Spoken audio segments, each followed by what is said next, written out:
开箱电烙铁，这俩都是正点原子的 T100啊，我橱窗里有，为啥我没有详细介绍呢？因为我这款是老款的，1年前我做过开箱视频，后来就变成新款了，就是这样的。今天咱们就详细看一下它怎么使用，新老款有啥区别。看一下标配的都有什么东西啊？电源线、焊台、手柄、一个烙铁头、烙铁架。主要区别有2点啊，第一就是焊笔不一样，然后后边这个电源输入不一样。咱们先看焊笔，老款是这样的，新款呢就更细，这真正能叫焊笔啊，就跟笔差不多。然后烙铁头呢更换方式很简单，新款就直接拔出来再换一个就行了。老款的话你需要把这个拧掉，然后再把这个拔掉。大家看到视频中我经常用这个大马蹄烙铁头，大马蹄烙铁头的话插上去之后，这个呢你就套不上去了，所以说我用的话基本上都是这样用的啊，没有套过这个。新款的话就直接把这个插进去就行了。另外这个大马蹄插上去吧还可以啊，基本上没有晃动的，还可以。假如用这种的话它就容易晃动啊，这种铲型的烙铁头，因为前面沉嘛，沉的话很容易在里边，你看不太好操作。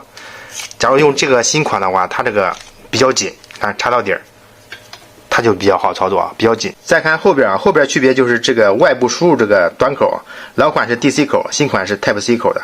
这边交流输入这边都完全一样啊 ，Type C 口就更方便了，这个支持你到户外用的，比如说你用充电宝给它供电，这个都可以的。但是这个也可以，只不过你得用个转接头转接一下才行。下面看操作啊，其实很简单啊，先把这里加点水。烙铁头插进去啊，插到底儿，我这上掺了点焊锡，大概8秒钟左右，它就能把锡化开。看好啊，我开，设定是350度嘛，你看冒烟了吗？很快，你看化了吧？咱们看一下怎么操作啊。现在提示是休眠中啊，震动手柄就可以唤醒。你把这个手柄拿起来，哎，它就唤醒了。预设有3个快捷温度啊。往下按，这现在不是350吗？按下变成450了，再按下变成200了，再按下变成350了，它就预设有。假如你想调到400，那你就350往上调，就这样调到400了。进入菜单怎么进呢？就双击就往下快速的按2下，按2下进入菜单，然后电压信息进去。插220伏电呢，它就会显示25.2伏；插充电宝啥的，它会显示另外的电压啊。温度步进进去之后。它是以拧一下，它是以10往上步进的，你可以调啊，默认就是10，这个一般不用调。休眠温度默认是200度，休眠时间这个也可以调，默认是3分钟，然后待机时间默认也是3分钟。它是先休眠，休眠之后呢，你还不动它，过3分钟之后它就待机。微度微调这个不用调啊，然后自动关机功能这个可以选择，默认是开启的。分明器你把它默认是开的，关的话它就没有刚才这个滴滴响了。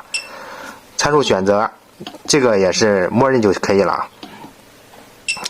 参数校准这个需要专业仪器，所以说咱们也不需要校准。语言选择这个默认中文，然后恢复出厂，然后版本信息，然后就没了，退出。操作挺简单的啊。我这个是快进了啊，它3分钟之后是休眠，休眠又过3分钟它就待机，然后温度待机过程中温度小于50度它就关机了，你看5、4、3、2、1，然后它就关了。关了之后你震动手柄呢，它还能唤醒。看着我拿起手柄，它就自动开机了。看现在啊，220伏拔了，用的是充电器，这个充电器65瓦的快充，这种的功率能达到50瓦啊，看。使用是没问题的。假如用220伏输入的话，它最高功率是72瓦。现在供电呢又换成这个支持 PT 快充的充电宝啊，它配套的他家也有，这个呢也能达到50瓦，这个适合户外使用啊。